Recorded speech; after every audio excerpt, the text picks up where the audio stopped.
fantastic way to start your Sunday. Wake up, start researching a multitude of articles, and come across things that you just simply know are indicators for something very bad is about to happen. Raytheon calls in retirees to help restart Stinger missile production. Raytheon calling in retirees to fire up their war machines again. They're not alone, however. So the weapons must be made the same way they were 4 decades ago. We were bringing back retired employees that are in their 70s. He told the outlet, stating that they were using decades-old blueprints.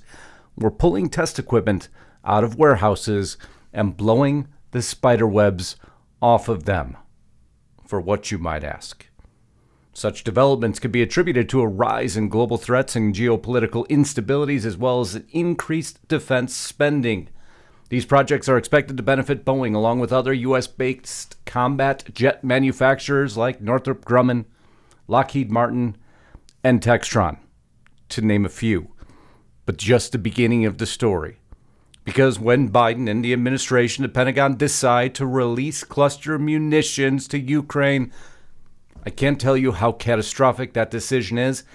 In the words of the White House themselves, a statement that they made about this very same munitions they're now sending, and they don't expect a very dangerous reaction.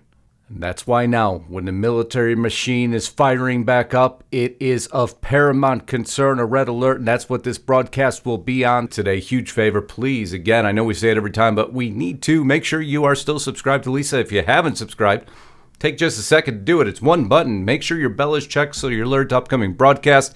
Your shares and comments, so much appreciated. If you haven't subscribed to my channel, we're almost at that 50,000 mark. I need your help today to make sure that happens. Make sure if you haven't subscribed, please do me a favor. I promise I'll reward you with information and material unlike anything you've heard before. Click on that subscribe button above. And also, you want a whole different level of truth and reality? If you haven't been to Restricted Republic yet and viewed our live stream and see the live series of questions that we come across, Lisa Haven and I, taking your questions live on screen, no filter, no editing. You know why? Because we can talk about anything we choose to talk about there, and our audience takes full advantage of it. If you haven't been to Restricted Republic yet, you haven't joined us there, what are you waiting for? It is the platform that we can guarantee you will get stone cold hard truth day in and day out, referenced and resourced. Lisa Haven and I work day and night to create that platform with our own blood, sweat, and tears right now to enjoy that. And you go there today. Use discount code INDEPENDENCE. I'm going to leave last week's promotion. It went so amazingly well. I'm going to reactivate it again. That's going to get you $4 a month for 2 years. Plus 14 days for free. We're about to do a live chat this week. Get over there now. Get prepared. Get your questions ready. And we'll answer them. And you could see everything that's asked. You know why? Because we have nothing that we hide. And today also, if you're not aware, as we take a break from this harsh reality we created, we'reforkedup.com, absolutely 100% free. Today's video just launched another monster hit as this platform has continued to grow, because if you need a laugh, you need an escape from reality, let Lisa and I give that to you. It's something, it comes from our heart, it comes from our soul. It's just sharing our life with you to make sure that you get a chance to escape everything. I'll put a link above to the video. Go ahead and watch it. Subscribe while you're there, or go to we'reforkedup.com. Go ahead and launch into it. It's 100% free. And there is one thing that we love as much as news, and that is food. And we share that with you. But now let's get back to this broadcast. So what's going on? Why is this happening? U.S. retirees called in to make Stinger missiles in boost for Ukraine. Man, so much centering around that storyline now, huh? Go down in the article, retired engineers are being called up to help make Stinger missiles thought to be crucial to Ukraine's fight against Russian aggression. It has been reported the U.S. has dispatched to Ukraine nearly 2,000 of the heat-seeking man-portable air defense systems made by Raytheon. This is just the beginning, though. The cluster munitions is what has me most concerned out of anything that's happening. Yes, the war machine is firing up. Boeing wins $795 million contract to procure military aircraft. Raytheon firing up on the Stinger missiles. U.S. arming Taiwan with volcano mine-laying systems after Biden calls Yi a dictator. This is all great news to keep the world nice and peaceful now, isn't it? I don't know if you've ever seen these guys. I'll play a video, try to keep the sound off for you. This is one of those volcano mine systems. We put those in Taiwan. Biden continues to saber rattle against Xi Jinping as if he has any ability to handle an enemy of that size. He's shown no propensity to do that, but of course we know it is the mechanisms behind him driving full steam ahead at what appears to be towards another war which nobody wants. U.S. State Department approves $440 million. I mean, we have money to give away everywhere, don't we? Don't worry about our tax dollars. Don't worry about us having to hemorrhage this out to you. Just continue to spend it like it means nothing. $440 million ammo logistics deal for Taiwan. And what is China do? What do we need to run all this new technology? You need chips. You need semiconductors. You need materials. And what does China do? They just slap down an embargo. Beijing hits back Monday by playing a trump card. It's imposing export controls over two strategic raw materials, gallium and germanium, that are critical to the global chip-making industry. Yeah, we got a monster facility going up in Arizona, years away from ever being done. But we're going to go ahead now and make a choice, now, even though we need these chips, to just irritate everyone who could provide them to us, so that we can never advance until our chip manufacturer is up and running multiple years from now, in the face of a global crisis, in the face of escalating global tensions, because that sounds like a very level-headed business political decision. None of this makes sense. We see this as China's second and much bigger countermeasure to the tech war, and likely a response to the potential U.S. tightening of its AI chip ban. Oh, well, okay. Goes around, comes around for everyone. Why war with China over Taiwan could ruin the global economy, and it would, because the only other person who could provide all this material would be Taiwan. The island is a microchip fabrication hotbed, producing 60% of the world's semiconductors and around 93% of the most advanced ones, according to the 2021 report from the Boston Consulting Group. The U.S., South Korea, and China also produce semiconductors, but Taiwan dominates the market, which was worth almost $600 billion last year, putting an even bigger target on their back by China.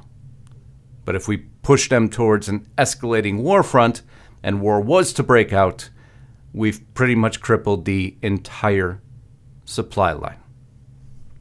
I know it's a very well thought out strategy, isn't it?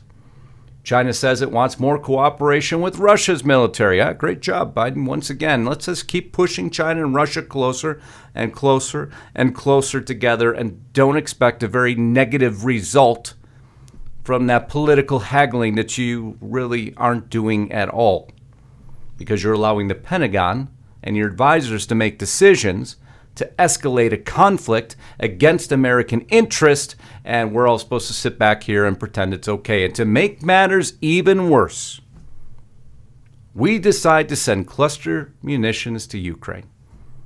I'll let NBC News give you an explanation. Actually did a really good job of what those are. But then I'll tell you what the White House once called them. I'm shocked, to say the very least, is what you'll be. This is simply not okay.